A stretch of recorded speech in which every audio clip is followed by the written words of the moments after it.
to Order 42. I am Rob, and tonight we have got a very special guest, a friend of mine for 20-something years, and we made a movie together.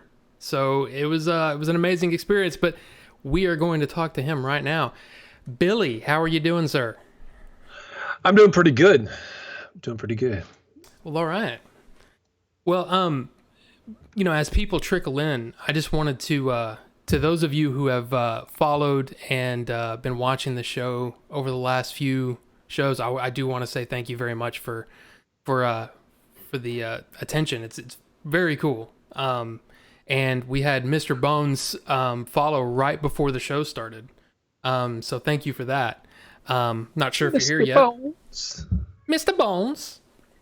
And then I guess there's going to be some people some people will be watching that don't know exactly who you are. So do you want to just kind of, like the Game Chasers, just kind of quickly explain that, or how you want to do that? Yeah. So we're the Game Chasers. We've had a show on YouTube for around. Sorry, if it looks like I'm inattentive, I'm actually trying to host the stream on our channel. And I swear I've done the command. Like I don't know Twitch very well. So I've been trying to do the command and it's not working. I don't know what I'm doing wrong. I'm putting /host and then your channel name, and it's like, but anyway, yeah, we're the Game. We'll figure it out. We're the Game Chasers. We've been on the YouTubes for about we're allowed to, I'll clean it up.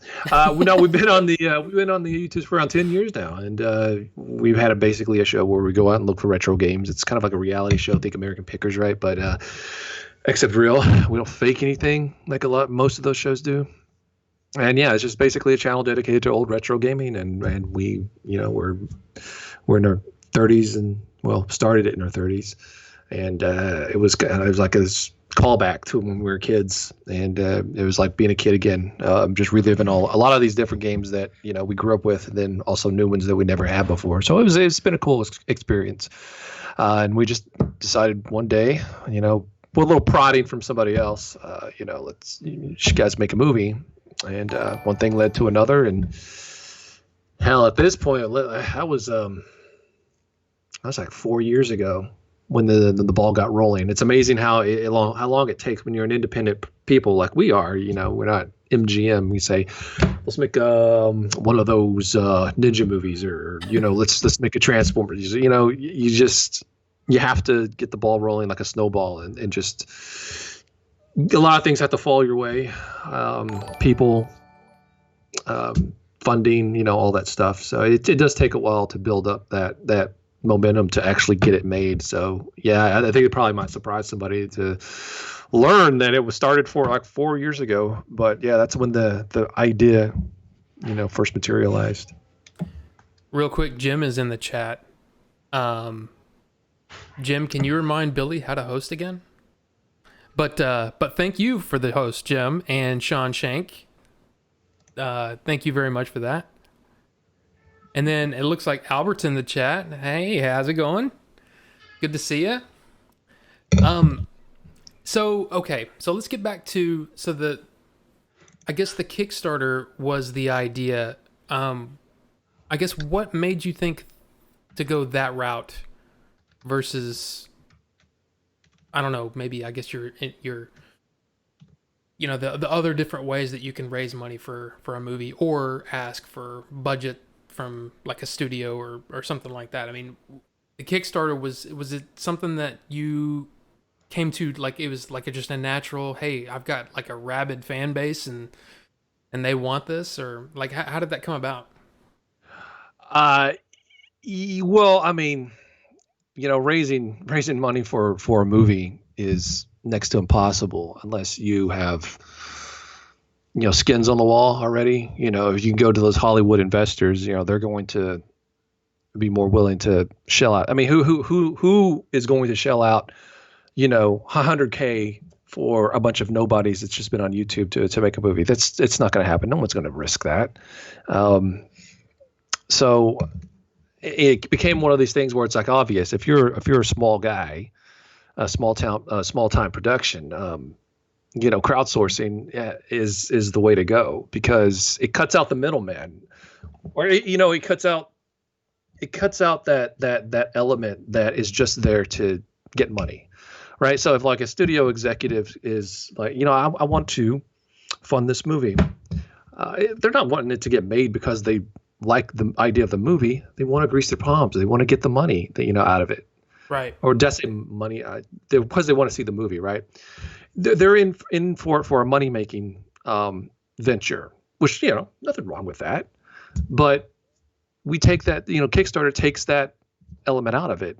The people who want to see something get that thing directly made by them, from them, because of them. And it's like, it's almost like exchanging goods and services to an individual, and so they funded the movie by basically pre-ordering it. And we took that pre-order money and made the movie, and now in the process of getting it made. But Kickstarter, 10 years ago and stuff, crowdsourcing wasn't as it is now.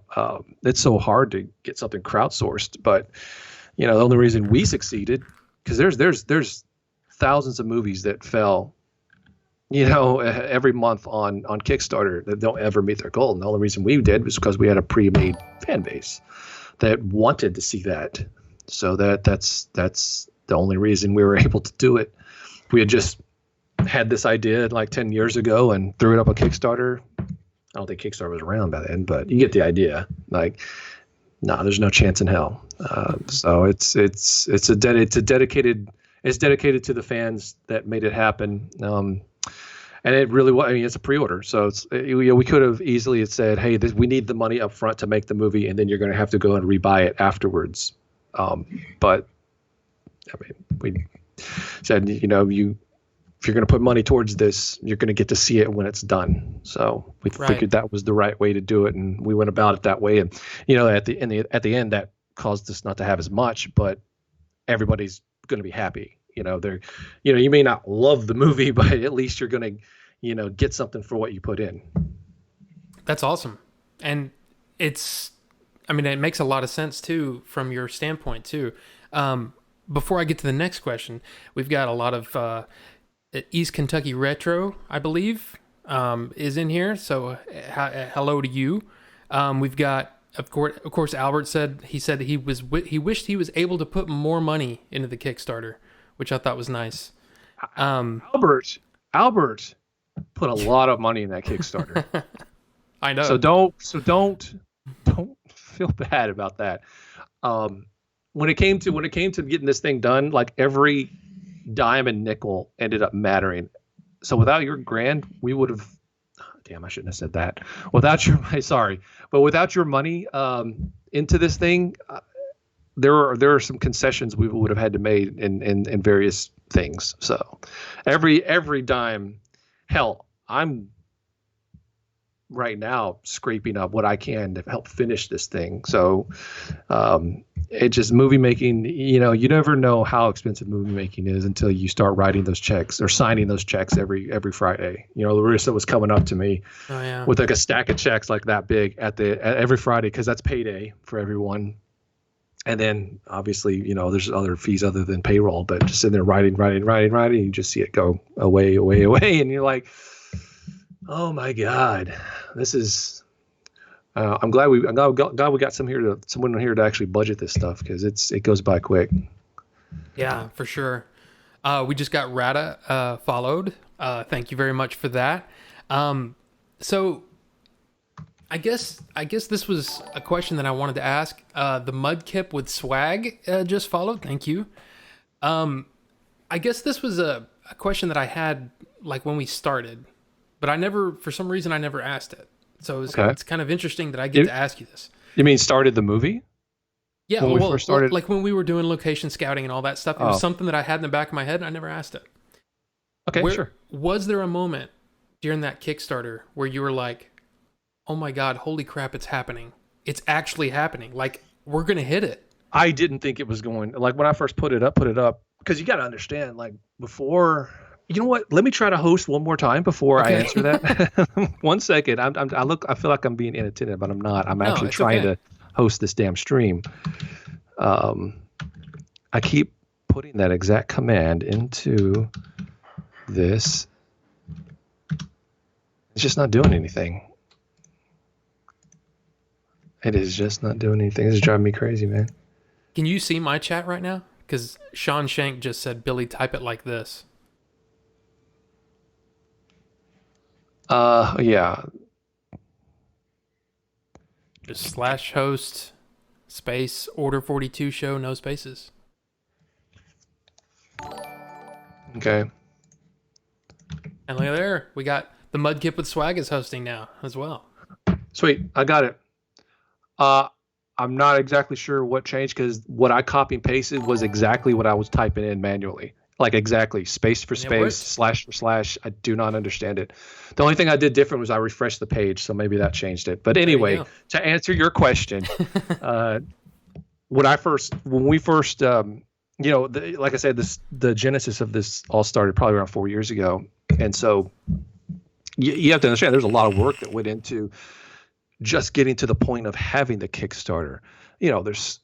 We worked on the script for a good year before we even thought about launching the Kickstarter, because we don't want to, unless we're confident in what we're doing, we're not going to sit there and ask for money to get it made, because what's the point, right? We don't want to just throw shit against the wall.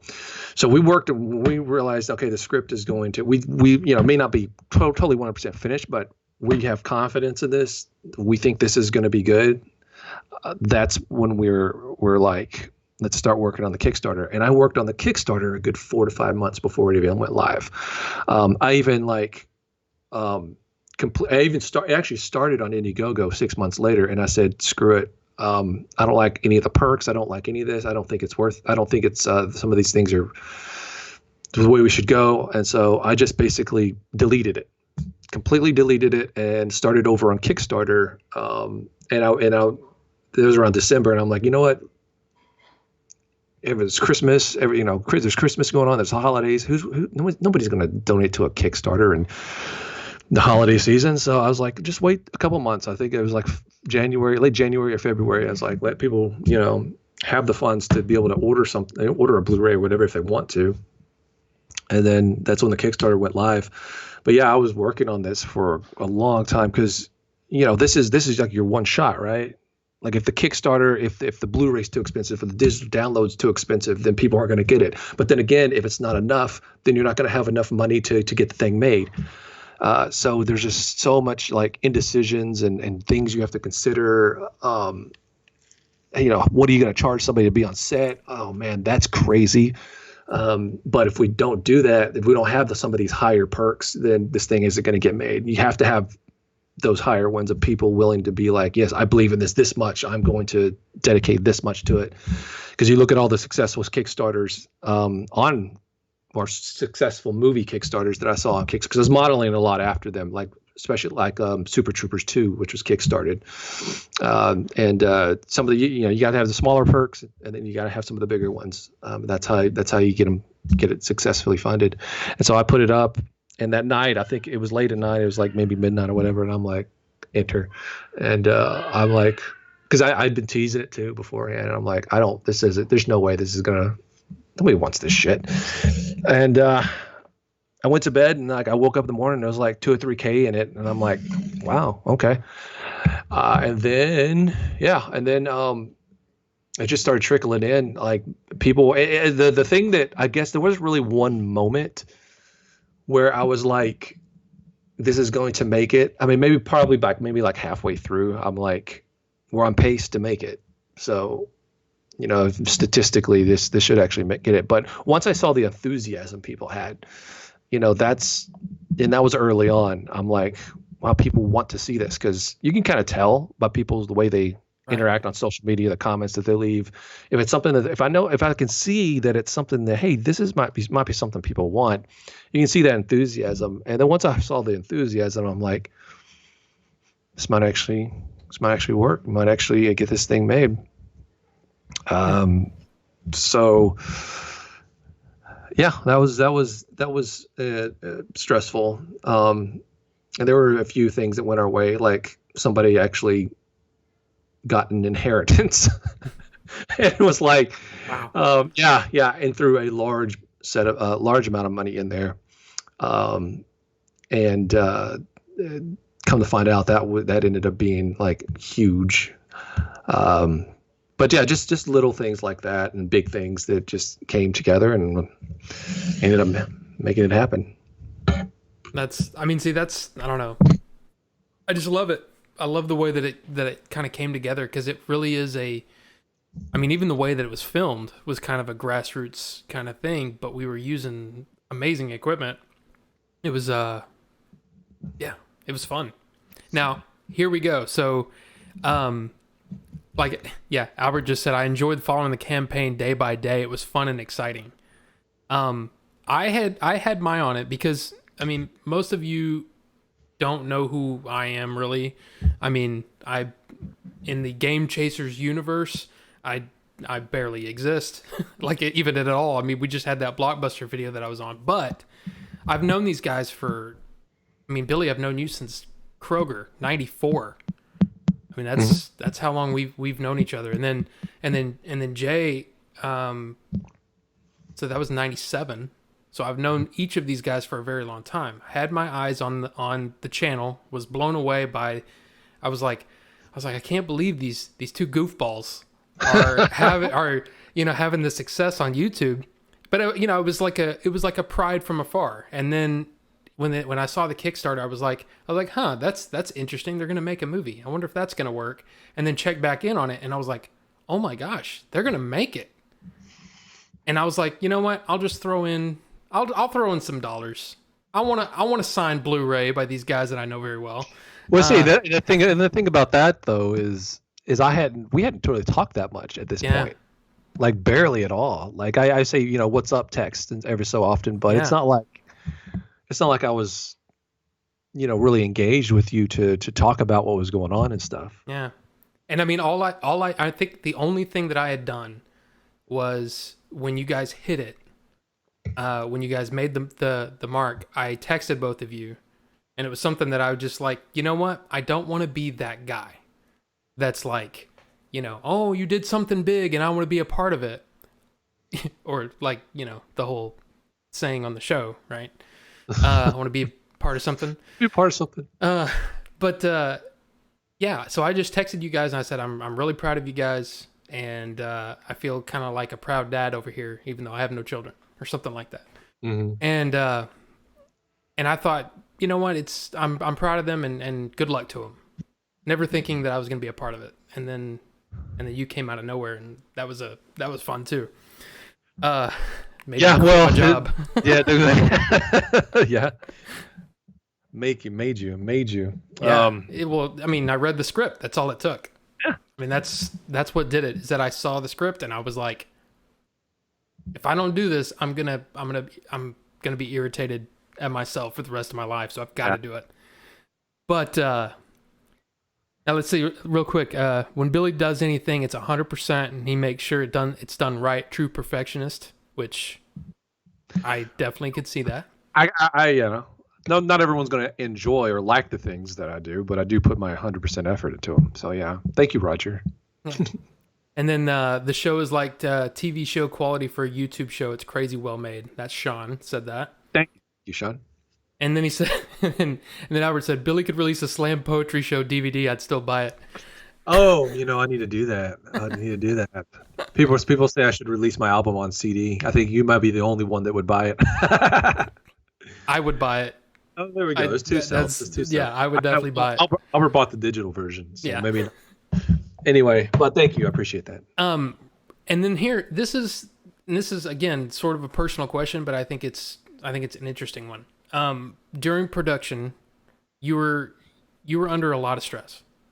In fact, oh yeah, you can definitely see it on my face in the scenes. Yeah. You were. It's like I mean, which actually helped out with the method acting in some aspects. I will say it did. Well, it did, but it was like the one thing. It was like everybody else seemed to have that cool off time, where it was kind of like you know, Jim and Dave and Jay and Eric and Chief would be all just sitting there and just, just cracking jokes or whatever. You were constantly all over the place, and you always had this look of consternation on your face. I mean, you were very you're in headlights. yeah, but I guess that's what I was going to ask was, at this point now, are you able to look back and I mean, I know we haven't, the movie's not finished, the movie's not released, but are you able to look back a little bit and appreciate that time more now? Oh yeah, for sure. Well, I appreciated it then too. So I'm the type of guy that's always got my mind running a million miles a minute, or a million miles a minute, whatever. So it's hard for me to, I guess, stop thinking. And as a director, you're always thinking, but then also you have to be in the scenes because this is a game changer movie, and I'm kind of like the straight man of the group. And a lot of that is by design, so I don't have to, I let everybody else around me basically be the driving force. It's just hard to do what I had to do, because you're directing a movie and you're also in it. Just be directing your first movie or at all is difficult, but then I actually had to be in the scenes. It was because of the crew around me that this thing even got made, because there's lots of things that I went behind the years I don't much about when it comes to directing a movie, right? So I did my best. I know what the thing is, I know what I see in my head, and I know how I want to get that. I sometimes I need the crew around me to help me get that, to actually happen. Yeah. So it's almost like you have to pull from scenes from movies and say, okay, I want it to look like this scene. Yeah. Well, yeah, but it's also like, because we go in, in the morning and you have to block out, look at the scene. So first thing, Rudy, first AD, would be like, this is one of the first things, when we get ready to set up to film, as Rudy is like, all right, Billy calls me over there and they're like, tell me what happens in this scene. And, my job is to tell the crew, this is what happens in this scene. And the crew's job is to make it happen. But I had to, as a first-time director, and then also being in the scene, I think I totally could have handled it if it was my first, if I was just directing. But the fact that I had to be in the scene too, I had to rely on Peter, Rudy. I had to, especially those two guys, and some instances Dave, to really,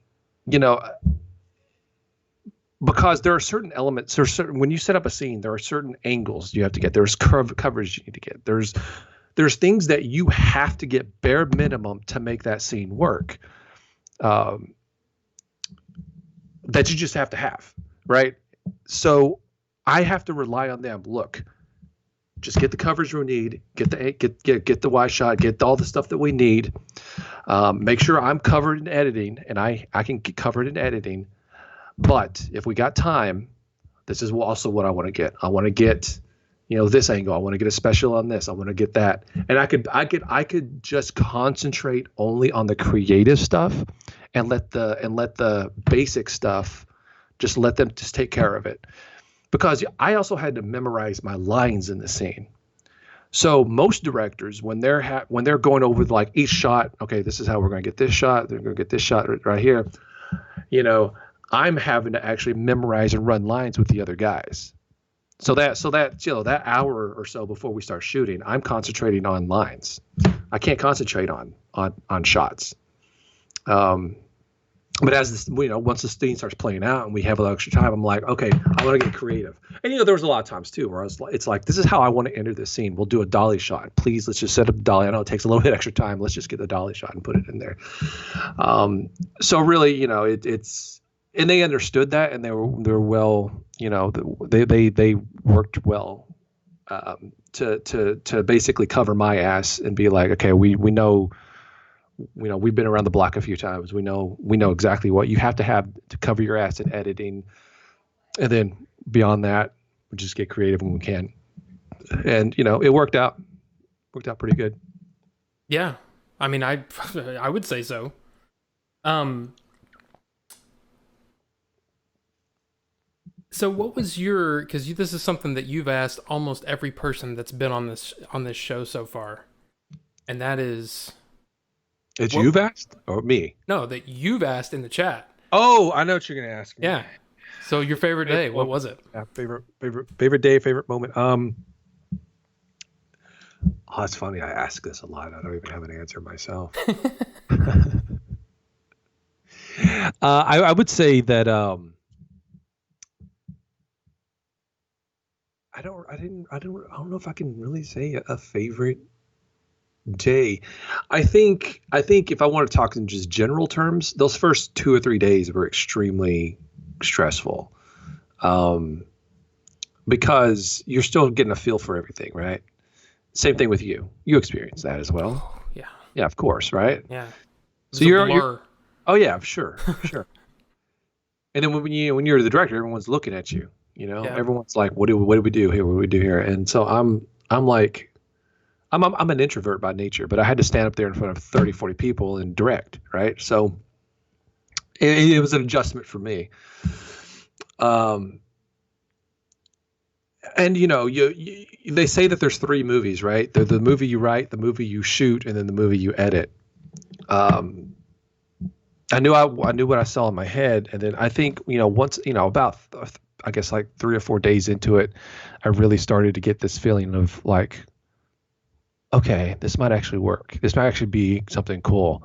And I think, and this was I think probably like day 4. So if I had to say like a favorite moment, I wish that I could say it, but I unfortunately can't because that scene is going to be a major spoiler because it's a reveal. The double in the cold, the double person. Oh, right. Yes. So I can't say what my favorite moment is, but it was at that point. That's when I just laughed my ass off when I saw that scene. This was I think it was like day 4. Yep, I remember that. When he did what he did, everyone on the crew couldn't stop laughing, especially me. I'm laughing my ass off. I'm like, I can't stop. We're like, the whole crew is like kids because they're playing it back. They're doing playback. Let's watch it again. I just couldn't stop laughing. It was at that point, it was almost like this moment of like, I don't know. It's hard to explain. It was almost like, okay, that was the first like really like funny moment where I'm like, okay, this movie, it's there are going to be moments like this. This is the first one where it's like, okay, it was worth coming out here to shoot this damn thing. Sorry. Hold on just a second. I had a weird thing happen with my monitoring computer, and I wanted to make sure we were still live. It appears we are. So that's good. Leon is in the chat. What's up, man? Oh, heck yeah. Yeah, so basically if I hope you didn't ask a question here in the last 4 minutes.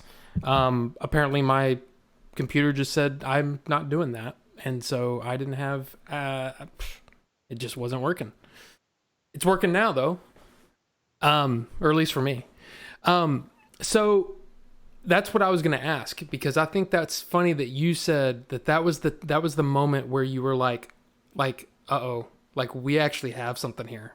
This is going to work. This is working. Yeah. I mean, don't get me wrong. That's not me saying that the first 3 days I was like, this isn't working. Right. It's just. And I remember you get those moments, right? And that was that first moment. See, for me, what I thought was funny is, just to kind of piggyback off of what you said, I saw that happen on your face, and I saw you just lost it. I mean, you were cracking up, and it was almost like that release of tension, almost in a way. It was almost like we've gotten, I don't know. It was really cool to see. But for me, and you'll remember this, the day that, for me, where I was like, okay, we're making the movie and I'm feeling really good about it. But to me, there was a scene that happened on that first Saturday at the house. Yeah, I know what you said. Yeah, the old. Yeah. Yeah. And it was, well, yeah, but it was, Just everything. well, no, it was actually earlier, or I can't remember what happened in the day. It was the kids, basically. Oh, it was the kids. It wasn't us. No, no, but that was one of the worst. I just thought you were talking about something else. No, I know exactly what you're talking about because we had Yeah. the discussion. I was like, oh my God, it was exactly how I envisioned it when you said it. Mm-hmm. But it was the kids where it was like, because that was my biggest worry was, are these kids, I mean, those kids were amazing, but Yeah. like, when we were, meeting them, they were amazing, but it was like, okay, are they going to pull it out on the day? Well, see, that was one of the things I was worried about just in the script in general. Yeah. Once I wrote kids into the script, I'm like, it's funny enough, like some of the kids are some of the best actors out there. I don't know what it is. Once we started having our auditions, and I realized that most, not all, but most of the kids we had out were decent. They were decent. I'm like, okay, that's something that I don't have to worry about now. We can get some decent child actors, but fortunately, the actors that we did get were beyond decent. They were the one that's going to end up playing Jay. I think he's going to. Now he might actually go places. Like, you know what I'm saying? Like, there might be like, see his IMDb 20 years from now and be like, the first movie is like Game Chasers movie, and they're like, what the fuck is Game Chasers? Exactly. But no, for me, that was the day, because I was like, oh my God, this is working. I mean, it was like, yeah, they were great. It was just it felt like we hit another gear. And then that whole, I mean, I don't know. It was an amazing end to that week. Because I mean, I remember we were all feeling it at that moment. Oh yeah, it was like 6 days. So we started on Monday. That was Saturday. Was 6 days. The sixth day at 12 hours. And for you, even more than 12 hours, because you're like an hour drive home, hour drive to the set. So that's 14 hours out of your day. Yeah. 6 days straight. Yeah, I was definitely feeling it, but it was still like, I don't know. It was, I didn't want it to end, And then it was just, I mean, I wanted it to end, believe me. But Yeah. It was at the same time, it was like, I don't know. I just can't believe we're doing it. So what was did you have and I might know the answer to this question, but did you have a worst day? Worst day. I could say there's two. The worst day was definitely, I would say the worst day overall. There was probably worse moments, but the worst day I would say was definitely the day that we have to shoot a bunch of outside things. The whole day is outside, right? And here's the thing about being small budget like we are: you can't reschedule stuff.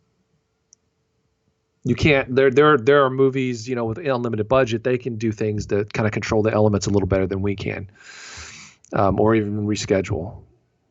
At least I assume they would, because they're going to run into the problem we had. But for us, it's like shoot, rain or shine. It does not matter if, Leon says safety days. So they schedule in safety days.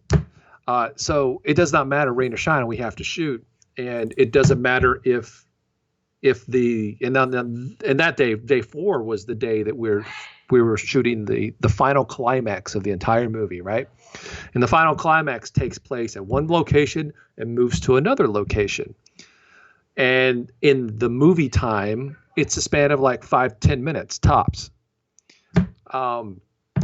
In shooting time, we're shooting that over the course of a few days. So if the weather doesn't match, well, fuck, what are we going to do, right? I'm right now. I'm in the process of editing, replacing skies to make it match. Because in the next day we shot, it was sunny, not a cloud in the sky. But unfortunately, this day we shot, which has to butt up against that other day, sunny day, it decided it wanted to be overcast, the complete opposite, right? And we started off in the morning. It was cold, but it dropped down to like Antarctica on us. And it dropped down quickly. and it just gave us like a right cross across the jaw. That day, sucker punched the entire crew, the cast, everyone. No one wanted to be outside. And it was and it was raining. Can't forget that part. It's raining. And it's almost to the point of freezing. I believe it was like 36, but it was almost sleeting at that point. And we have to film all this shit outside. And this is a huge scene.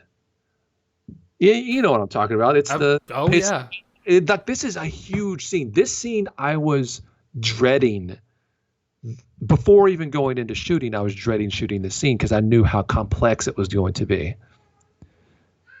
And then you add the weather element when we actually got to the point of shooting. I cannot tell you how absolutely miserable I was that day. And as the day went on, and see, when the elements are like that, it just adds, everything goes in slow motion. Everything, from the crew to the cast. Everybody has to go into the building and warm up. So like if a cast member has to go in and warm up, that's another 5-10 minutes of going looking for him. Hey, we're about to shoot. Where's fuckface, right? So they got to go find him, bring him back. The camera has to have special, bags and stuff put over it. Changing the lens adds another 10 minutes. Things are fogging up. We lost probably a half of our shots that day. And there's nothing we can do about it. So that whole sequence just got absolutely demolished because of the weather. So yeah, that is definitely the worst day because it screwed us over, completely screwed us over. The second day I would say would be the worst would be the we went up into that location and had the fire that we were supposed to have fire.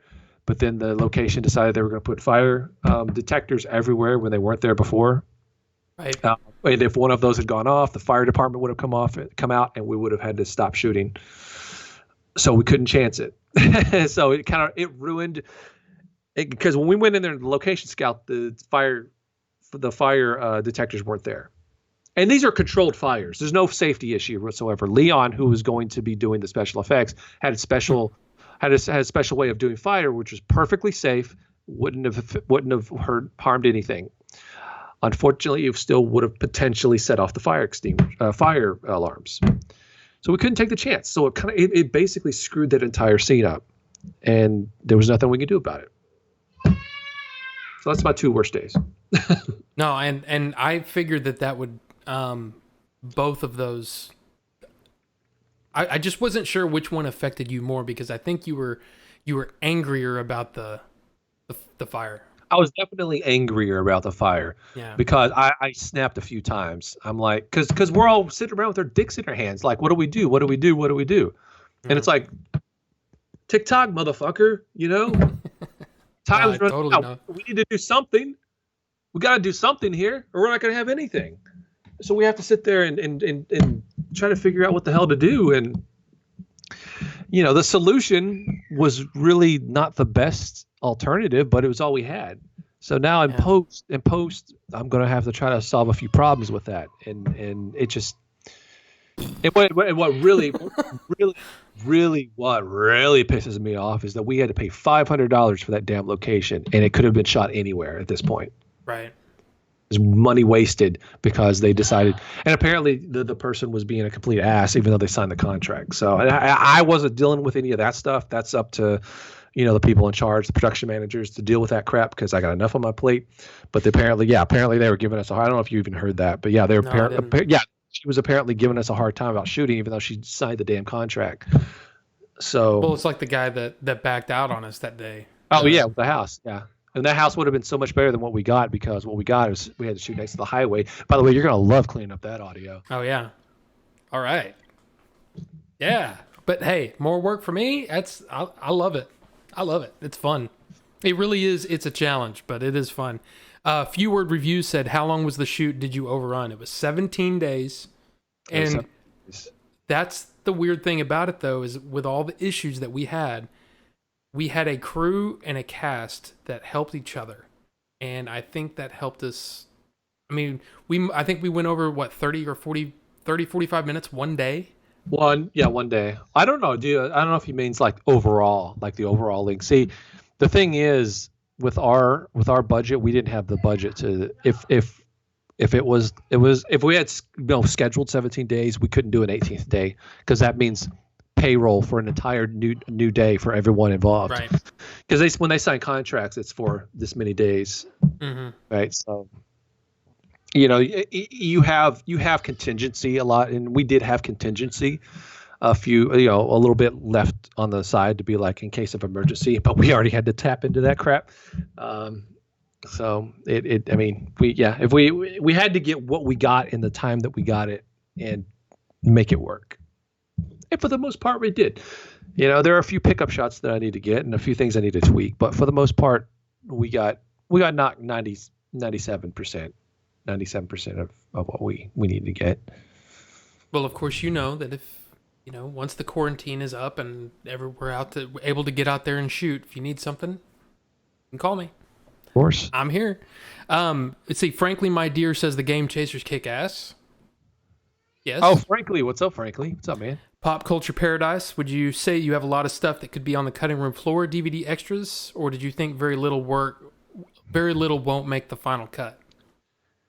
I'll let you answer that.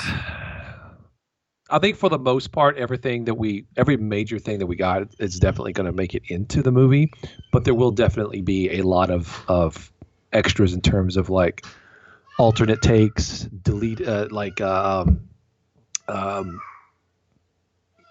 well, let me phrase it this way. Every scene that we shot is definitely going to be in the movie. However, some of those scenes are cut way down than what they were originally shot. So, there's going to be extra on the DVD or the Blu-ray in terms of like extra, this extended scene that went on like extra. Because right now the movie's about 2 hours long, and I still have to compact that down a little bit. So, while I'm not going to omit like entire scenes, I will definitely take some scenes and cut them down to what do we really need. And I've been that's what the main thing I've been doing the last few days is taking some of the scenes that are already here and then been doing them with the rough cut and just, okay, I can actually take out this part. It just kind of makes it drag or whatever. And, it screws up the flow or it's just not needed or it's repeating itself or it's not funny, just there's any reason you can think of, it's a process. And a lot of times you don't even know until you get like the whole thing done and then you watch it and then you're like, okay, at this point, this is really where it starts to slow down. I need to figure out what to do here. And then that scene ends up getting cut in half and you see all those extra stuff on the Blu-ray. Who knows? Maybe there'll be like a 2.5 hour, special cut for the super uber Game Chaser fans that don't really care about runtime. It's just like the more the better. But I don't know. We'll see. And and I will say too that there's a lot of behind the scenes stuff, which is like for me that's my gravy. You know what I mean? So I'm really looking forward to seeing all of that. I mean, there's a ton of stuff that I shot. There's Renee shot a bunch of stuff. And then of course we'll probably, maybe some commentaries and maybe little featurettes, retrospective. I don't know. I mean, hey, I'm just giving you ideas. There's a lot of stuff that you could do. There's definitely a ton of behind the scenes stuff, because I wanted to do kind of like a little behind the scenes documentary, the process, just the entire process of it. So I had you shoot a bunch of stuff and Joe and Renee. Yeah, like I said, Renee. So yeah, there's a lot going to be, there's a lot of extras going to be on the Blu-ray for sure. Pop Culture Paradise is, will there be any Melvor? I didn't make it, but could you possibly green screen him in? Melvor had other obligations. He couldn't ever make it out, but who knows? Maybe I can green screen him in just as an Easter egg. It would definitely only have to be an Easter egg. He can't do any interacting. That's going to look ridiculous. Or you can just have him asleep on a park bench or something in the background, maybe. Right. We'll see.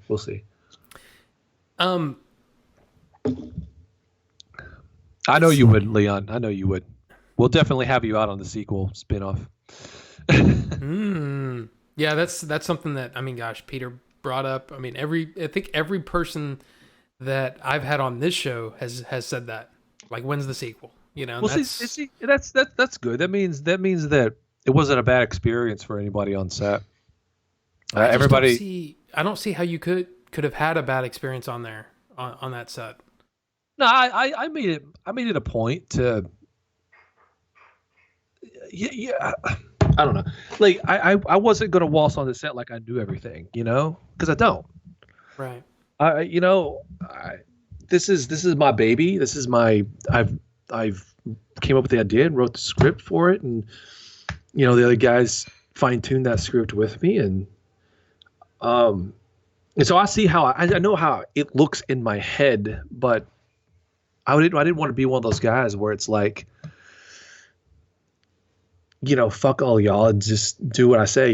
If somebody had a better idea or a better method of doing something, and and that goes for anybody. I just want, my goal in there is not to, create a working environment for like 3 weeks where people dread to come in and just, hate you afterwards. It's to make a movie. Right. And, there are certain aspects where I'm like, no, I want to really, really, really want it this way. But other aspects, I'm like, this works too. Let's just do it that way. Cause it's going to be better for everyone involved, and, we'll just make it happen. And, I kind of went with the punches, went with the flow. Even on the day that I was talking about with the, with the weather, it's like, what can you do? Bitching about it, complaining about it's not going to do anything. Getting extra irritated, it's not going to do anything. So I made it a point to just let people do their jobs and just have fun. Just have fun, because I think in a movie like this, I think if everybody's just having fun, the end product is going to be better. You know what I mean? Because it's almost like a energy sort of thing. And I wanted everyone to have a really good energy. And I think for the most part, everyone did. I noticed firsthand. I noticed off this. Okay, this is one thing I did notice. Like, okay, so first day. So Larissa and Rudy were in charge of finding the crew. So we need a key grip. We need a swingman. We need PAs. We need all these people, right? So they're in charge of getting all these people. I'd never met them before until the first day. And we walk in. I walk in. There's 20 people there, and they're like, here, there's Director Billy, blah blah blah. I'm like, hey, how you doing, everyone? And I noticed this kind of like, I don't know, it's hard to describe.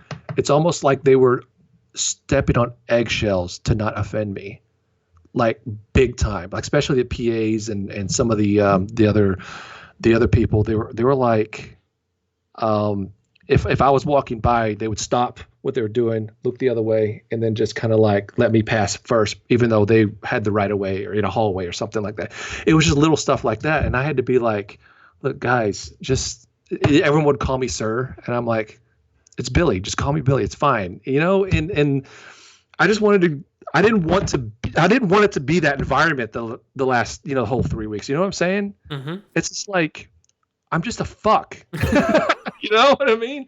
But I think what it is that they're used to working with directors that are like that. Not everyone's going to be like that, right? But there, I can definitely see how a lot of directors are like that, and I'm sure there's a little. It's just they're just wanting to be respectful. I get it, and a lot of that has to do with getting to know somebody. I just want to be respectful, whatever. Okay, that's fine. I understand. But once it went on, and I kind of got to know everyone, I was just like, let's just go throw a football around. Just call me a chode. It's fine. It's all good. Well, and it's something that Leon said that kind of it. I guess it clicked in my head finally, was that, those guys it's kind of weird because those guys are professionals. They're looking at you as the director and, what he called the adults, right? The adults are talking. We stay out of it. When in reality, this was much more of a, it was much more of a collaborative effort because as you said, you were depending on the people that had, actual movie making experience to say, okay, what can we do here? Can we make this shot a dolly shot coming in, or do we have to scrap that? Do we not have time for that? Can we do this? Can we do that? Oh yeah, but no, sorry. I was just going to say that's one of the things that I thought was really cool about the way that everybody worked together toward the end, when everybody realized that, hey, we're all just trying to make the best movie, and it doesn't matter who has it. It's like it almost doesn't matter who has the idea, as long as it's a good one. And it felt very collaborative, and it was just, and again, I don't know if that's, I have nothing to compare it to, but all I know is that experience was really fun just because of that. Well, here's one thing I made sure to do going in, and I can't say most because I don't know that, but I know for a fact that there are directors out there, because I've heard them being interviewed out of their own mouths, where they go in and they want the script done exactly how it is written on the page. It's like, you do it, you read it exactly like how it is written. This is how I want it done. It wasn't going to work for this. Everyone's just going to be reading lines. These aren't professional actors. Let's have them be themselves. And if the scene kind of takes its own direction in a different way that I didn't anticipate, and it's better off for it, great. Why stifle that? There's no reason to. As long as it doesn't, turn the story on its end. You got to maintain some semblance of a story, right? And it doesn't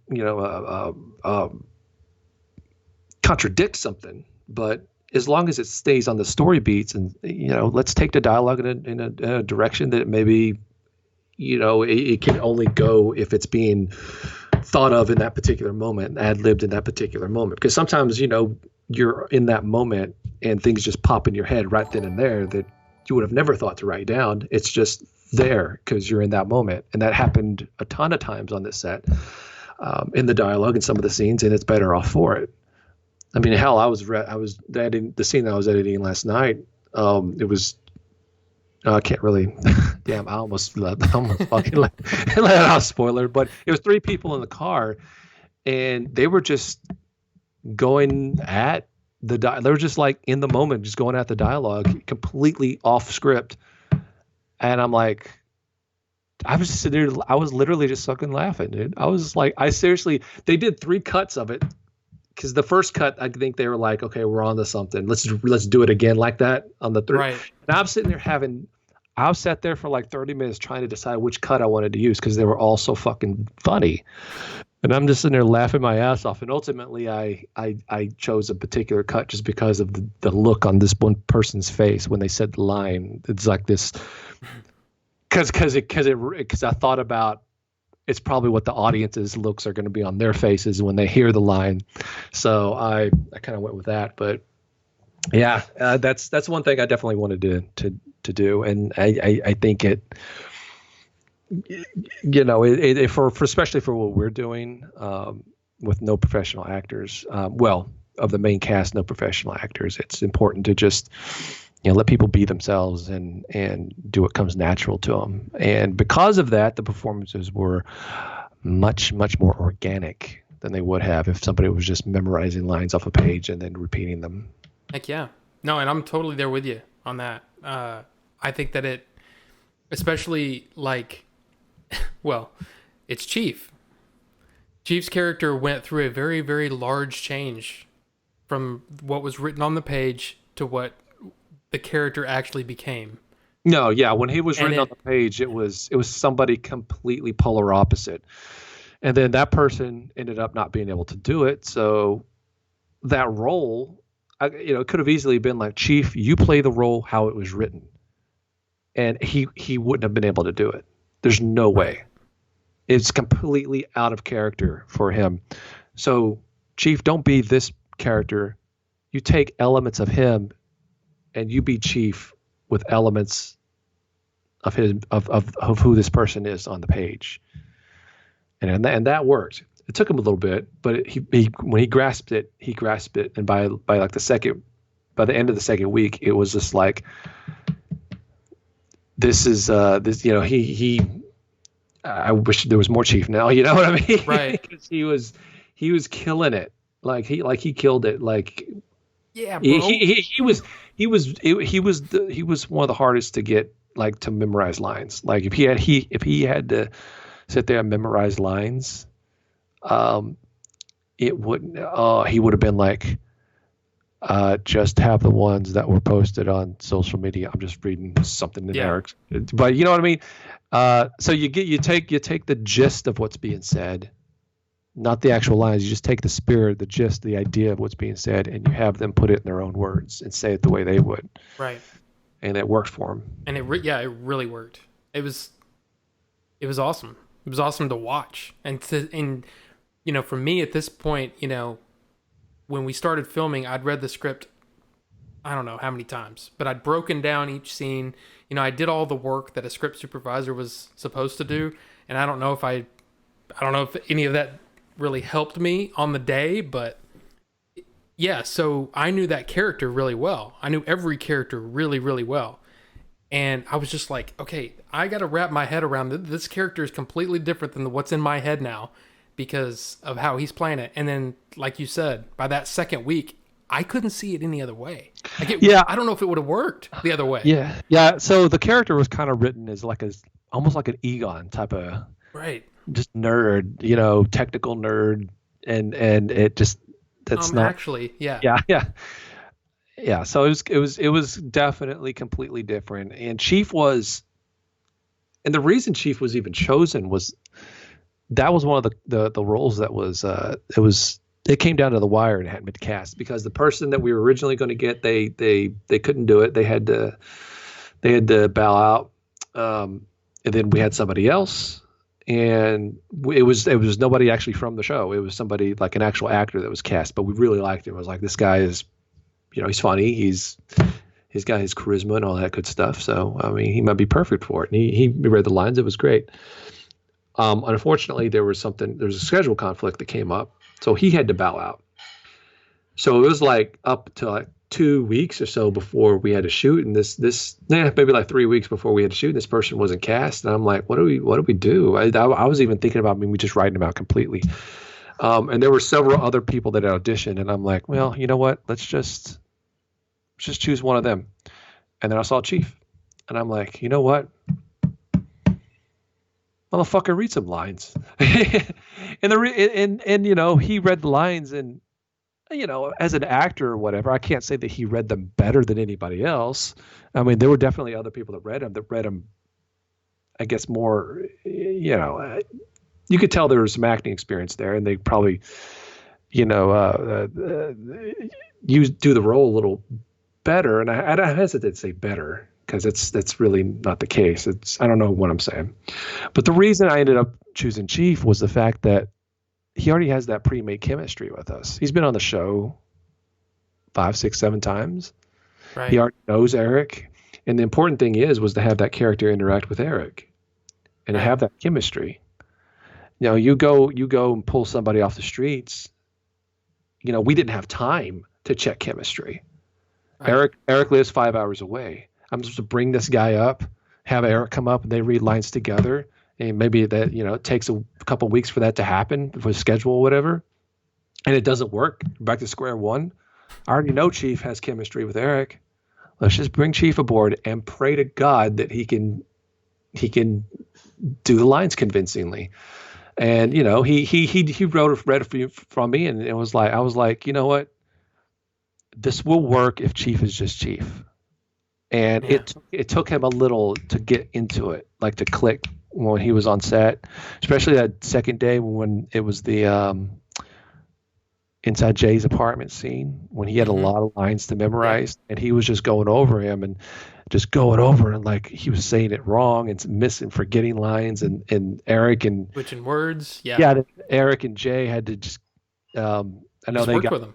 Yeah, I know they got with him at some point and was just like, be Chief about it. And I was telling him that same thing, like, Chief it up. Like, yeah. And I was sitting there with him that day, and I'm like, he was reading the lines, and I'm like, Chief, how would you say it? How would Chief say it? Don't even think about it. How would you say this right here? He'd be like, bro, I would say, blah, blah, blah, blah, blah. And I'm like, then say it that way. Yeah, that was fun to watch because it was almost like, I mean, I don't know. Like I said, I don't know a lot about actual sets, but it felt like he was finding that character. And then, it just so none of us are professional actors, so yeah, or professional anything. So that first few days, we're all cutting our teeth on how this is supposed to go. Him especially, like he never done anything like this before.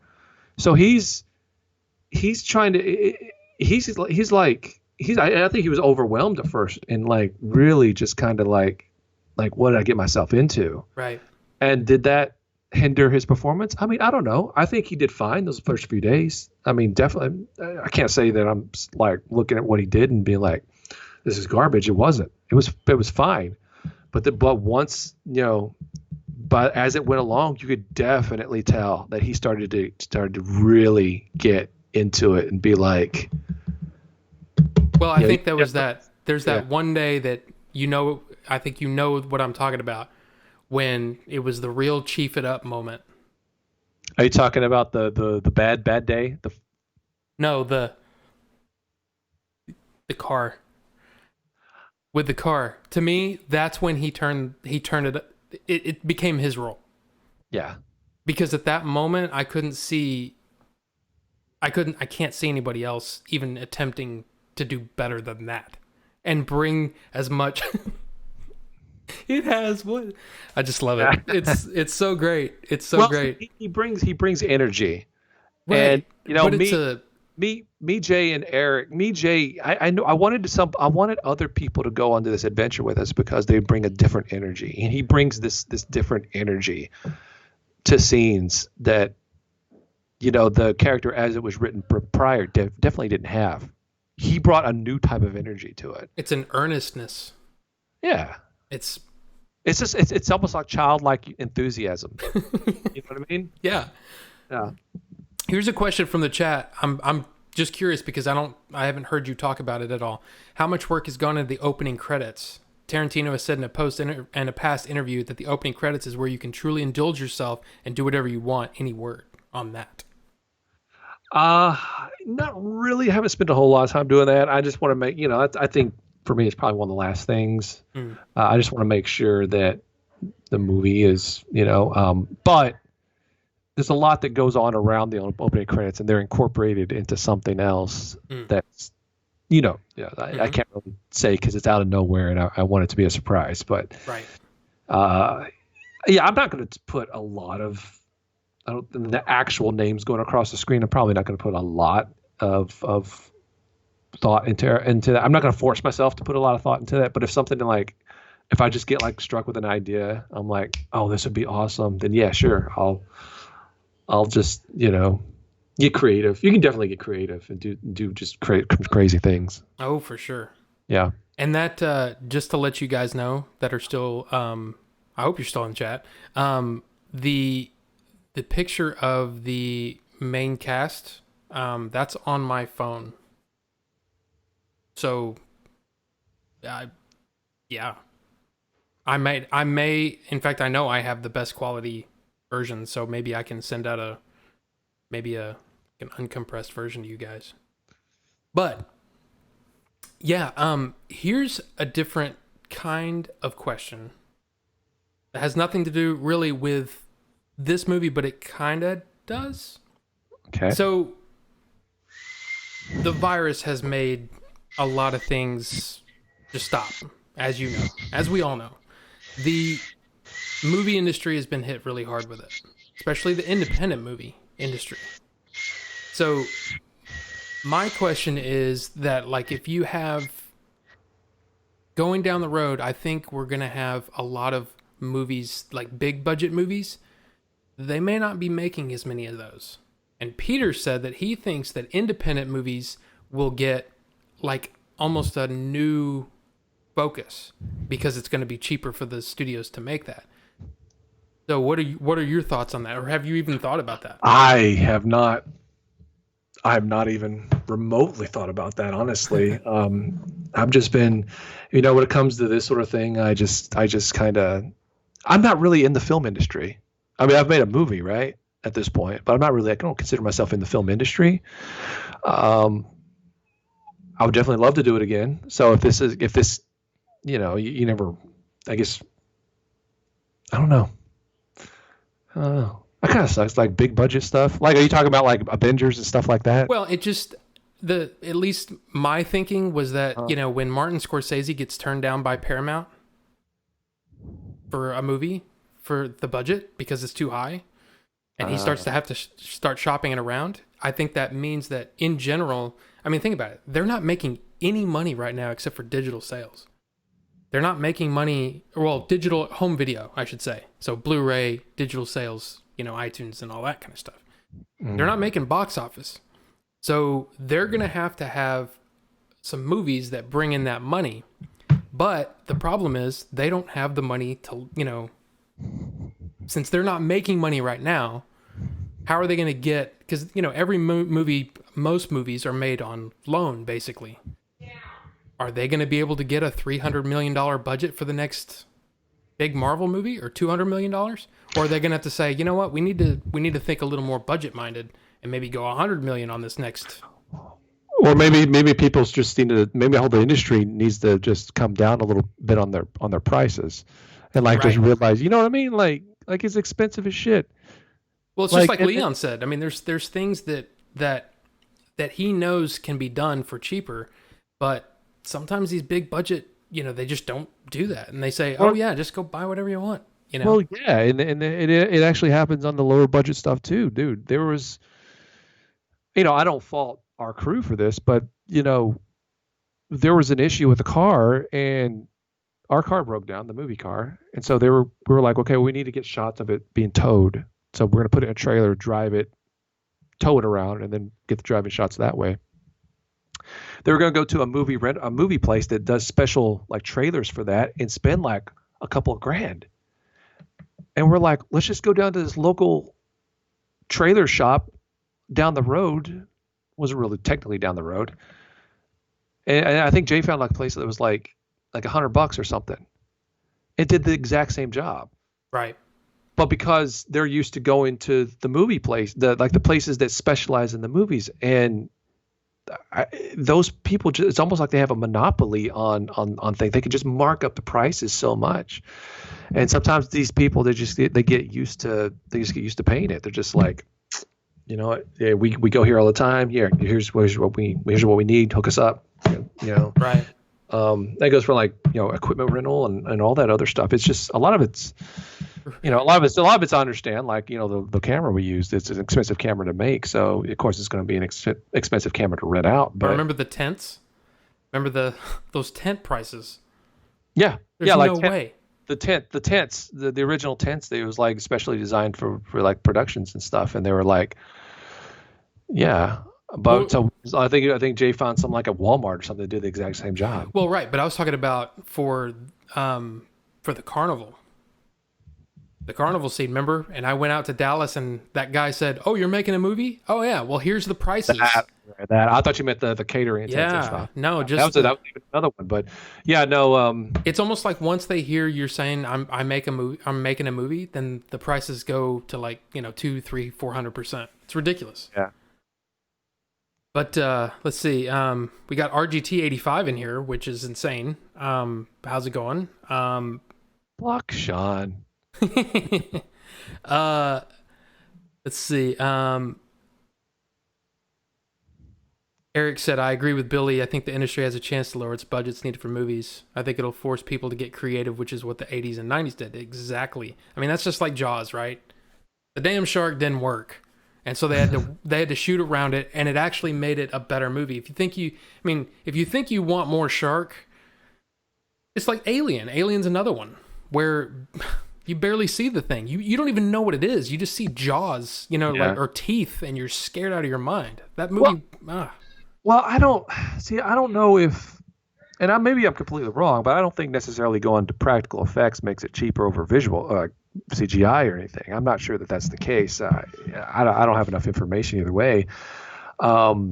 In some aspects, like practical might even be more expensive because, it's harder to get people to get like a real alien, make an alien, convincing alien costume. I mean, it might probably be cheaper to CGI it, or especially like locations going to DC and shooting is going to be way more expensive than just shooting somewhere else and then getting a CGI artist to do a set extension. You know what I mean? I don't know. Maybe I just a place where they could lower prices, just these outrageous prices that they pay these salaries for these celebrities, right? Yeah. Does anyone need $10 million to make a movie? Does a director like Scorsese need? It's not. I guess that's not for me to decide, but maybe you don't need a private jet. Maybe you don't need 3 mansions. Just what makes you so what makes movie stars so special that they need to have this extravagant lifestyle. Make a good living, do what you want. There's nothing wrong with that, but It's just like, how many more millions do you really need, right? Well, I kind of feel too that there was movie industry wise, it was kind of like there was like a boom, right? All of a sudden Robert Downey Jr. out of nowhere is making 20+ million to be in Marvel movies, right? So of course those budgets go through the roof, but Disney's not what we're as much of what we're concerned about. It's more about like the smaller guys, like when Peter was talking about the other day, when he was talking about some of the challenges he's been going through lately and how he's kind of seen it, in the industry as a whole. It's just like, yeah, I mean, the who brought that up? There was somebody said The Invisible Man. Destiny FOMO. I'm not sure who that is, but he said Invisible Man had a low budget and it did good. I mean, it was like a $7 million budget and it made over $100 million at the box office before the lockdown, and then it came onto digital and killed. Yeah. So, yeah, I think stories don't need that kind of budget if they're good stories. Yeah. Well, it just depends on what the story is. I mean, for that, $7 million worked out for him. For Clerks, they was all shot in one location for the most part. $40K was enough for what we did. Our road trip movie, with limited with the not the best locations that we could ever get because we had to cheat a few, and we made it work on 130. It just there's a lot of, you can make any budget work for you. It's just how much are you willing to make concessions on your script, and how much you're willing to maybe trim it down or work towards the budget. Us going into this thing, we were originally asking for 100K, and that was what we could do with the script that we had, and we got a little bit more. It allowed us to open up a few ideas and do a few more things. But if we had only gotten like 50K, the script would have been having to change a lot drastically, right? So,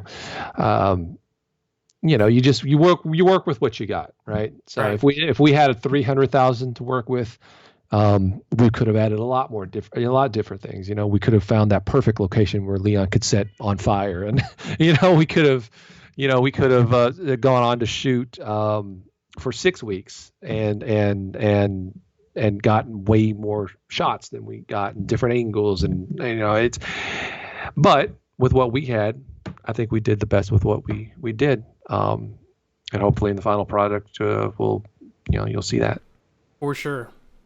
RGT85 said he said movie stars are the most disconnected from reality in terms of how life actually is, yet people seek guidance on life from them.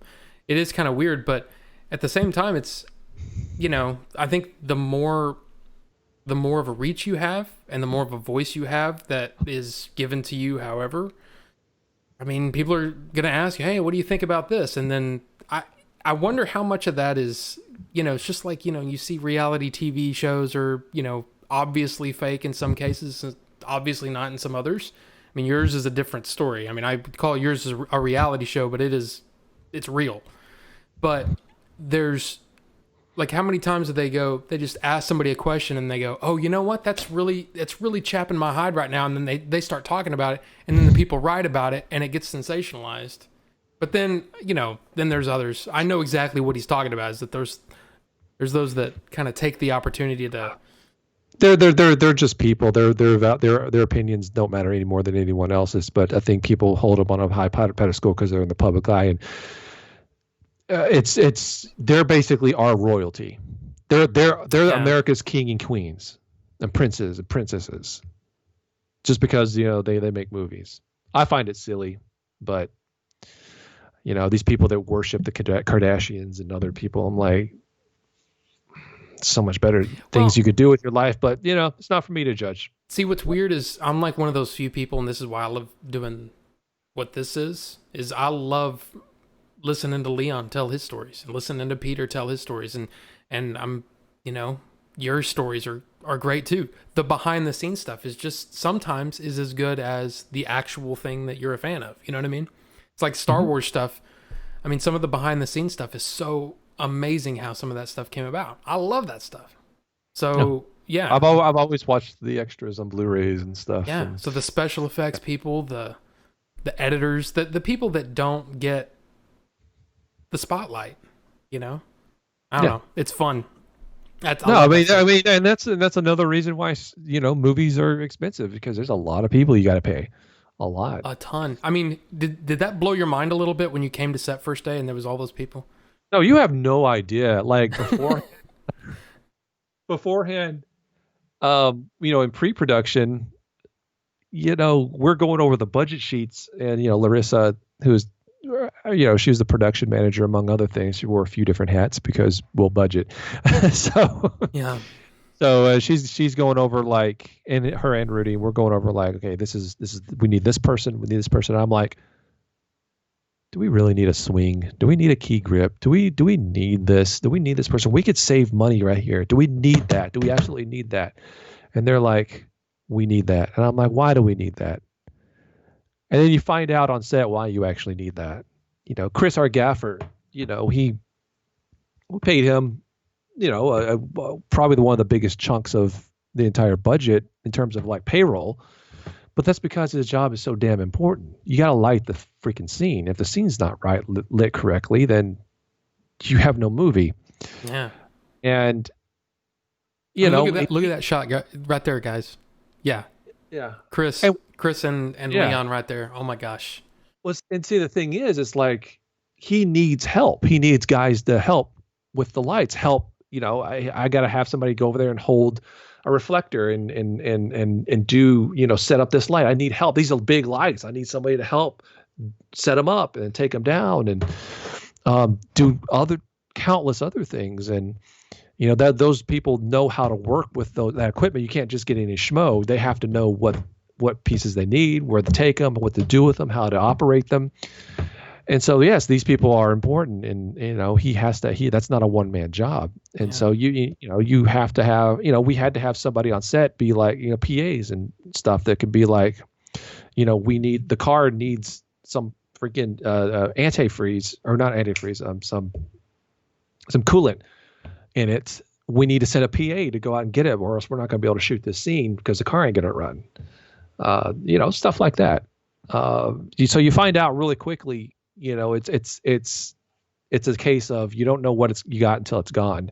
You have all these people on set because the moment you don't have somebody, then something can go terribly wrong, and you understand, why didn't we have a person to actually do this particular job? So, and that's what you'll see on a movie set, and that's why you see so many credits on the end. It's like there's so many people. It's like, yeah, because this person handles this particular thing. That's their one job. Don't fuck it up. This is your one job. Because if one person fucks up and they have a lot of different jobs, then you can make a big giant mess across the entire movie. So that was, yeah. I mean, I don't know how else to say it other than it was so collaborative. And there were times when I think a lot of us helped out on crew type stuff.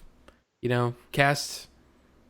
I mean, we were helping move stuff if they needed help, and those lines were blurred between cast and crew. I think definitely on this one. I mean, God, Mo and Mandy, man, the work that they did. Mm-hmm. Yep, spending all night overnight in a forest building sets in the cold. Yeah, don't envy it. Yeah. But it is a cool job, I will say that. Oh yeah. Oh, there's some of the stuff that they came up with was Yeah. I don't. Yeah, there's some of it I just can't talk about. But the somebody asked about Melvor again, but did he actually co-write some of the script, I wouldn't say. or was I it don't- like a story credit almost like talking about helped? blurred lines. It gets to a point where it's like I don't know. I don't remember whose idea this was in the script or who was it. The overall story was mine, but he was pivotal when it came to you have to have something to bounce off somebody, right? To being like, yeah, I just don't get that. That doesn't work. What about doing this? And then we would spend several lot of nights, him, me, Jay, kind of going over it and being like, okay, does this make sense? Let's oh, it doesn't, okay. Oh, that's going to be expensive to shoot. We can't do that. There was a scene in the gas. There was originally a scene in the gas station or at a gas station in the original script, and we had to take it out just because we found out how expensive it is to shoot at this gas station. You basically have to shoot at a gas station. You have to buy all their gas for that day. Because you got to think, obviously, if you think about it, if you're shooting, they can't service customers. Right. So they're going to lose out money. So you have to buy all their gas for that particular day. And then some, because it's like, well, okay, you're just recouping me what I lost. Now, what do I get out of it? So it's like, buy the gas and then what else are you going to give me? So that's half the budget. Couldn't do that. So it had to get rewritten into different aspects. And so, that's they're there to help with that. And Melvor threw in, a lot of different ideas that ended up being in the final product. So stuff that definitely worked a lot better.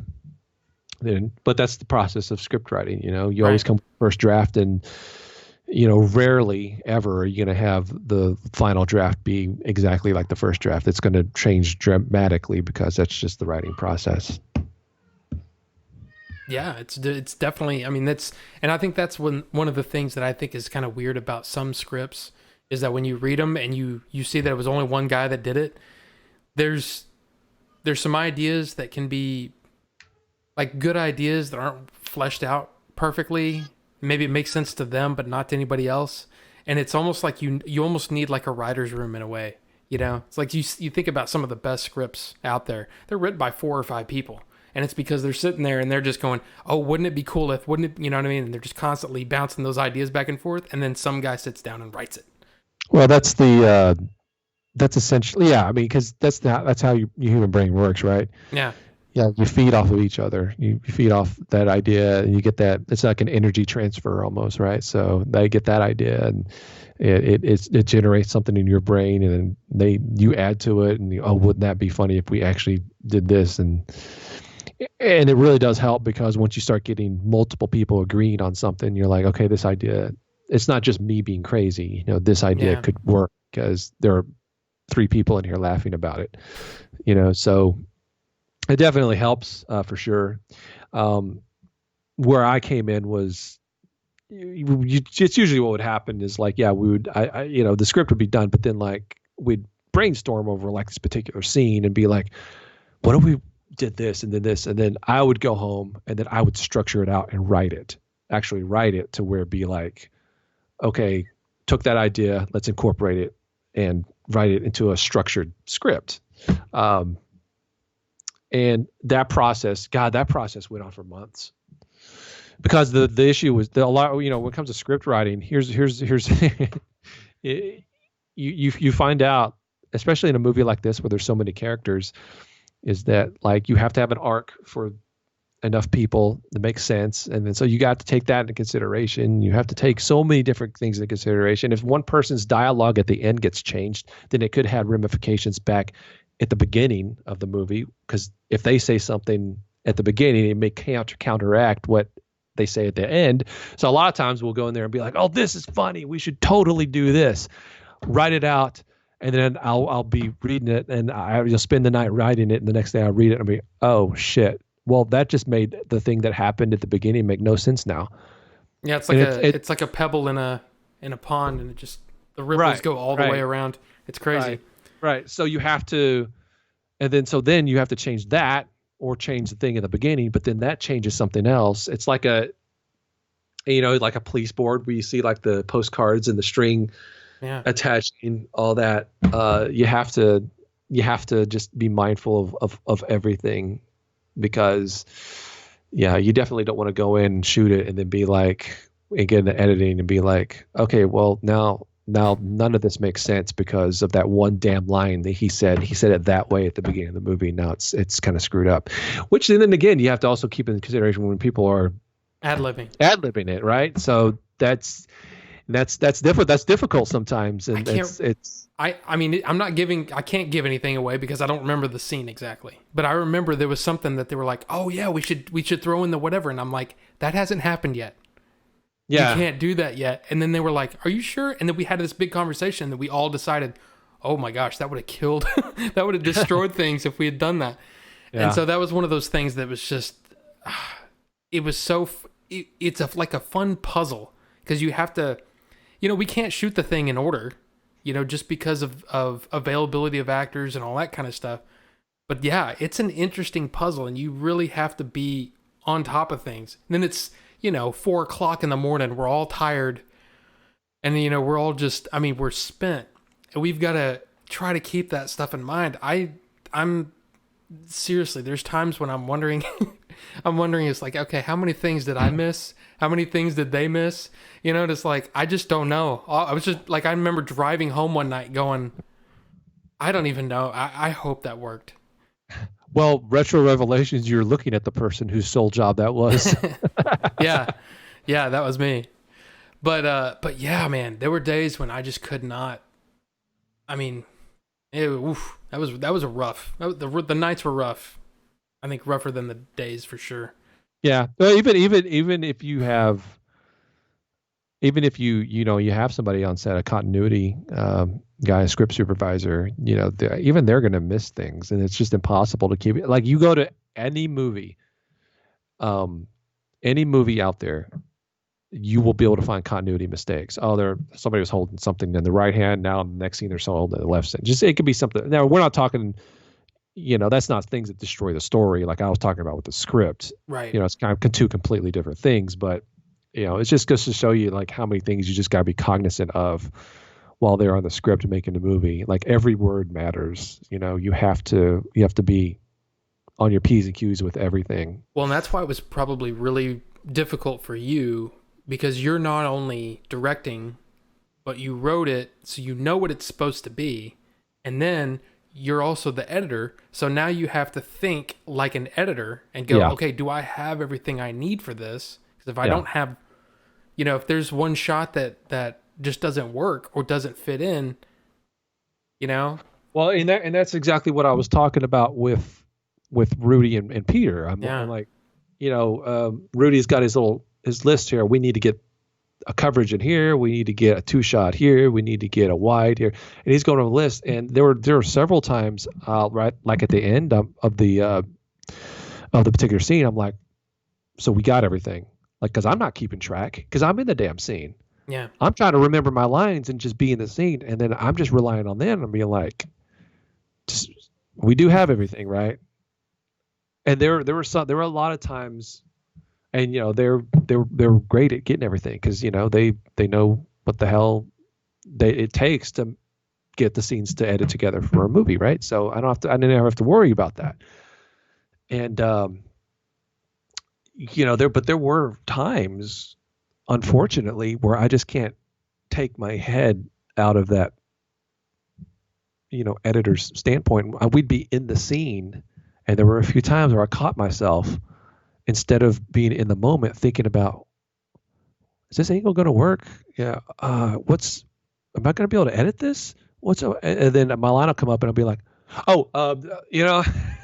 So it was difficult sometimes. It was difficult. It's weird because it's almost like you have to,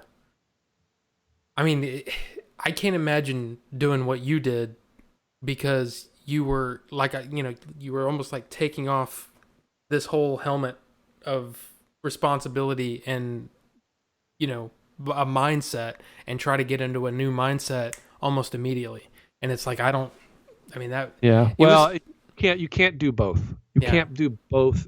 You literally cannot do both at the exact same time.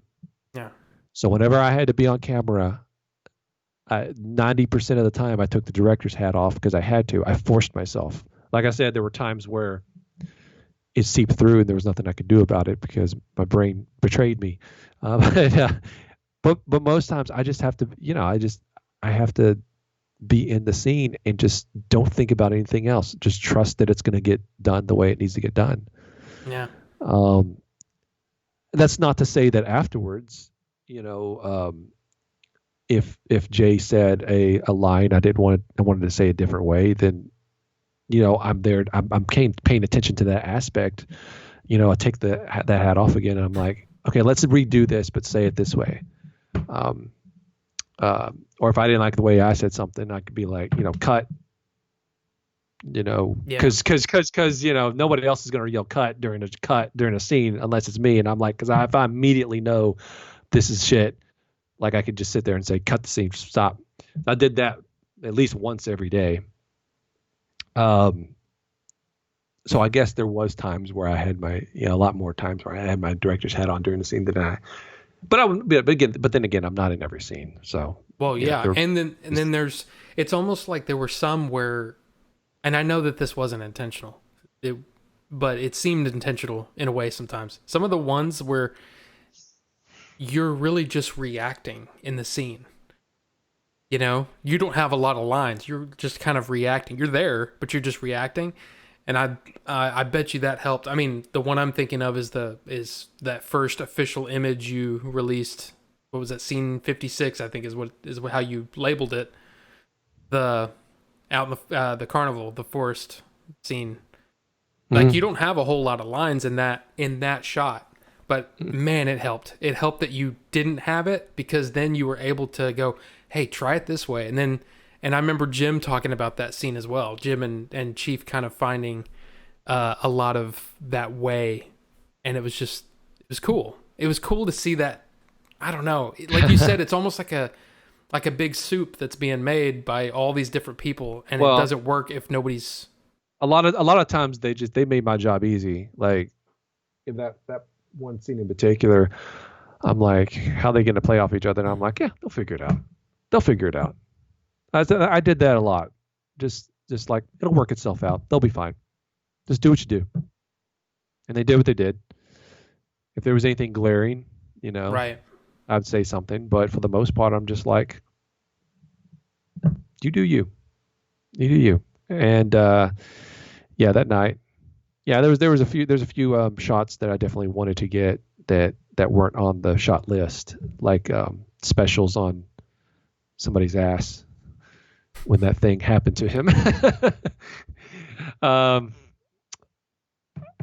Yeah. Yeah. Sorry, I'm thinking about that night, and I'm just like, oh. No, but Chief definitely killed it in that one, and Jim did a great job too. They played well off of each other. For sure. And that there were some aspects about that funny enough, I wish we had done differently, but that's one of those things you don't really know until you get into editing. You're like, oh, damn. Right. Damn, I should have done that. But you don't know until you get into editing. Right. So you just gotta, again, went by, we talked about before, you just gotta work with what you got. Yeah. Now, I believe you need to head out. Is that right? We can go on a little bit longer. I just need to pee. Oh, well then, yeah, let's just take a quick break, guys. So, hey, we'll be right back.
We are back.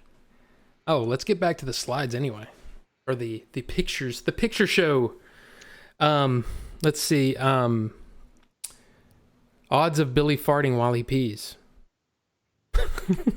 No, it was. That's not what it was. I did. Oh, someone earlier asked about a trailer. That's a good call, Eric. I know that that there is that Twitter trailer. There is the Twitter trailer. Yeah. As far as a new one, I'm kind of working on one, but my main objective is to just go ahead and get the movie up and finished. And there are, some visual effects and other things that I really want done before an official trailer comes out. The one I released is kind of more of like a teaser. Right. But I think that'll probably have to do for now until I get some of those things. Right. And then let's see. Albert asked. He said, "Most proud or favorite Game Chasers episode or season?" My favorite season is definitely 5. I think the most ridiculous things happen in season 5. And then I don't know. One of my favorite moments is also finding the when we found the display cases. I think that's pretty cool. Eric licking Keeb's nipple too. Yeah, but season 5, the one I'm actually working the Blu-ray on, is probably my favorite, followed by 6. It's when we were in our stride. It's our peak. We were kind of going up to our peak, and now we hit our peak, and then downhill. So. I don't know if that was the best thing to say, but no. I mean, truthful. Truthful. I'm an honest guy. No, yeah. I mean, and almost to a fault. And that's one of the things that, guys, I mean, I think if you buy now, I mean, Billy is Billy. Jay is Jay. These are the real guys. I mean, yeah. I mean, when I was, like I said, when I first started watching the show, and I was just like, what? I mean, it was but it was great because I kept checking in every now and then, and your growth was just like, wow. I don't know. It's fun. Pop Culture Paradise asked how the Blu-rays were coming along. They're coming along. Started authoring the 2 discs, and then exporting, or basically editing and then exporting the some of the episodes with the extended versions and stuff. It's a long process. That's why I gave myself to the end of the year. Yeah. But it's a long process, especially on top of trying to edit a movie. But they're being worked on, and I'm gonna make them just as awesome as the other ones. So this is just a selfish question for myself. When you do those, do you record or film extra features after the season, maybe almost like a retrospective type thing, or is it always stuff that's been filmed in that around that time frame? It's both. Yeah. See, that's awesome. That's awesome. Which basically probably points out the fact that I don't have any of your Blu-rays and I haven't watched them, but I need to. I need to watch them. Okay. Well, yeah, you can still go to the Indiegogo. Of course. No, I'm being honest. I mean, I'm just fucking with you, man. No, but I support you. Like I said, I mean, I put money into the movie too. I was on the Kickstarter as well. I have no problem doing that. I'm with what I'm paying you to do the audio edits. I think I can afford to give you some Blu-rays. Okay. I'll that's awesome. That's awesome. By the way, no, we won't get into that. We won't get into that. But no, dude, seriously. Again, happy to do it. Happy to do it. Retro Revelation says that he thinks some of the latest episodes have been great. I agree. I've really enjoyed the last, I don't know, the last few. They've been amazing.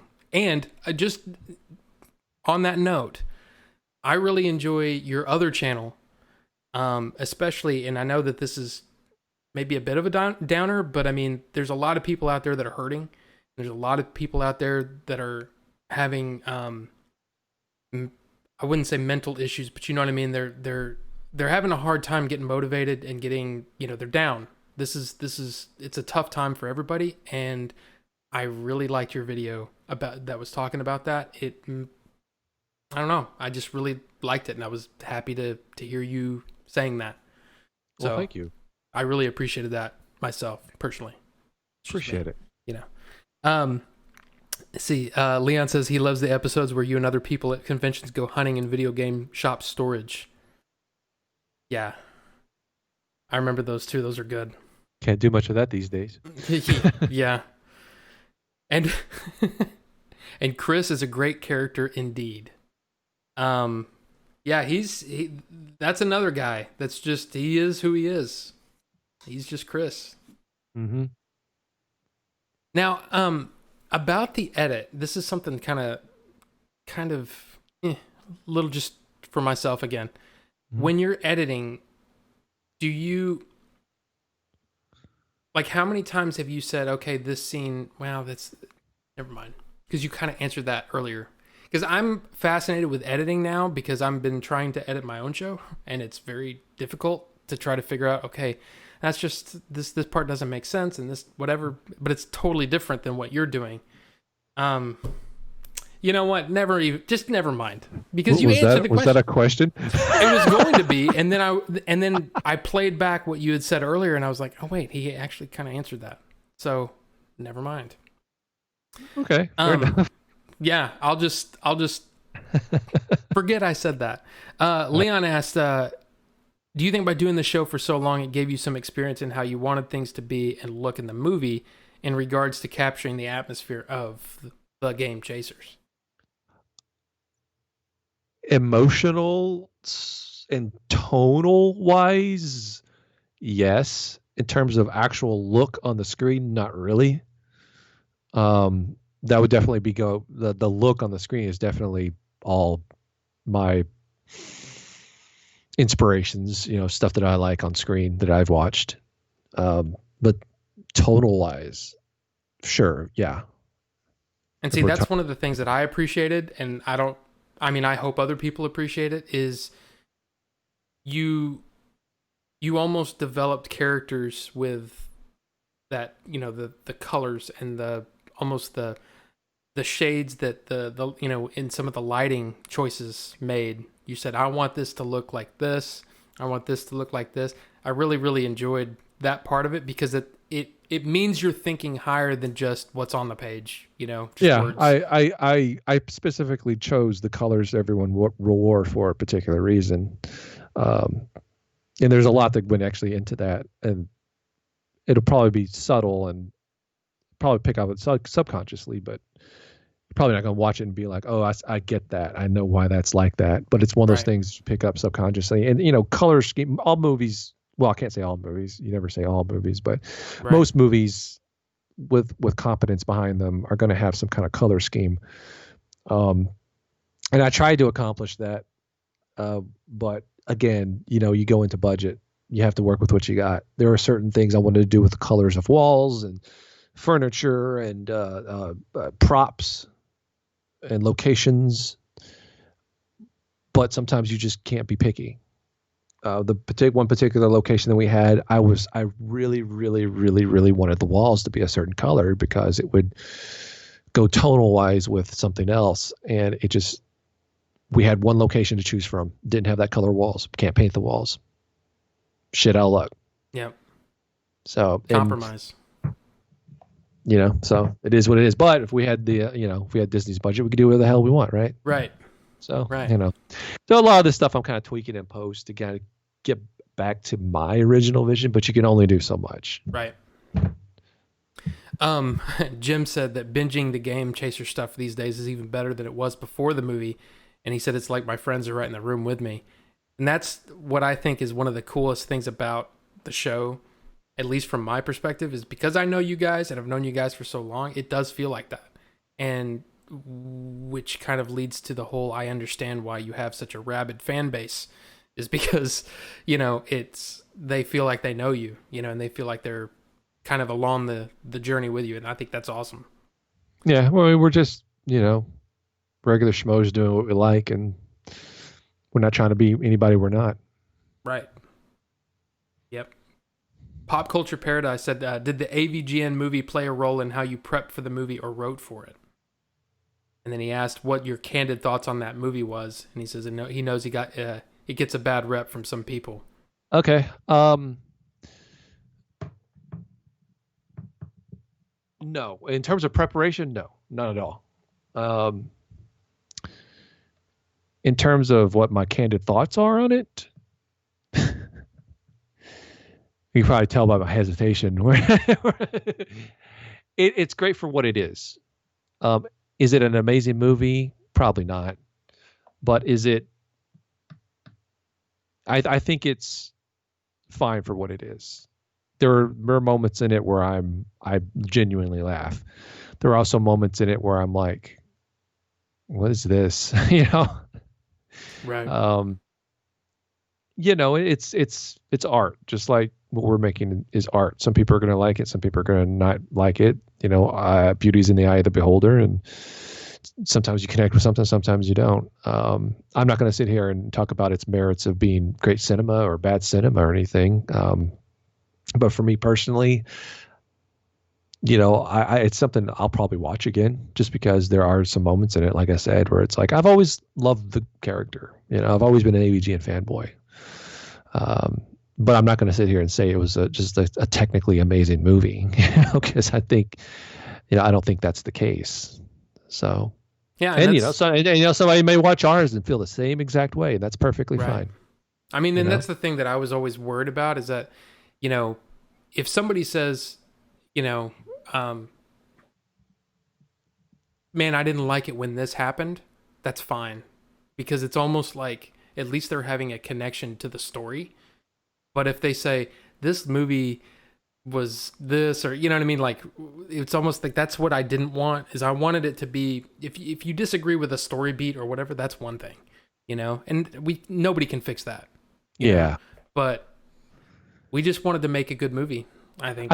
I think my biggest, complaint or critique for the AVGN one is just like, I thought everything, James's role, the AVGN character, is fine. I just wasn't a fan of all the side characters.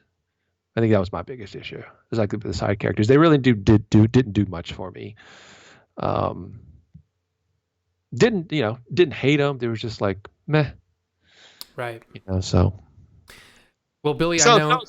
Funny enough, sorry. now that actually opened up something in my head. Maybe it did help with the production a little bit, because maybe that influenced my decision to go with people that most of the people that in the main cast to be people that already have chemistry with on the show. You know what I mean? That's been there from the beginning, and not just try to, there are new characters, sure, but they're not, main, anything you would consider main cast. So. Maybe it did help on a subconscious level. Okay, I'm gonna say that yeah, you I know that you had said earlier that you needed to go pretty quick, but one more question, and it's from Albert. Question for you: least favorite Game Chasters episode or season? I don't know if he's actually joking or if he actually wants them to know that, but no, he's genuine. My least favorite episode is definitely the one we went to took Pro Jared to go play that some mobile game or whatever. It's fucking trash, man. My least favorite season is the first 2-3, but that's mainly just because of a creative standpoint. Not really content, just how they were made. There are things I'm like, this is cringy. Right. But that's I'm looking at it from a different perspective than most people out there. So yeah. So yeah, Leon, that was definitely it. And it wasn't because of Pro Jared. I have no issue with Pro Jared. It's just that episode just felt like, even though it wasn't, it felt like an ad. Right. We didn't get paid by that mobile company. We didn't get sponsored by them, but it felt like, it looked like it. We did. It it just looked like shit. And then every time I would look at it, I'm like, motherfucker. Like I know we didn't get paid for it, but I'm like, looks like a motherfucking ad right there. And it just makes me cringe, you know. Well, Billy, I know that you have to go. Is there anything else you want to say before we head out? Because I know people know where to find you. No, that's about it. Thanks for having me on. Hey, no, thank you. Yeah. I mean, seriously, I mean, this has been like a super treat for me. Again, just being able to do this show is a treat. And having, you know, people from the movie come on and just talk movies and chill out and hang out. It's kind of fun. For sure. But guys, thank you again for watching. Thank you for all the follows. Thank you for the chat interactions. I mean, they were great. And gosh, I guess that's it. And we'll see you probably Wednesday or something like that. Yeah. Hey, everyone who came in to the stream because I sent you, won't you do me a solid and follow the Order 42 show? That would be great. Hey, that would be great too. Yeah, no, I appreciate that. I mean, just being here is you know, means a lot to me. So yeah, thanks a lot, guys. Have a great night. Bye.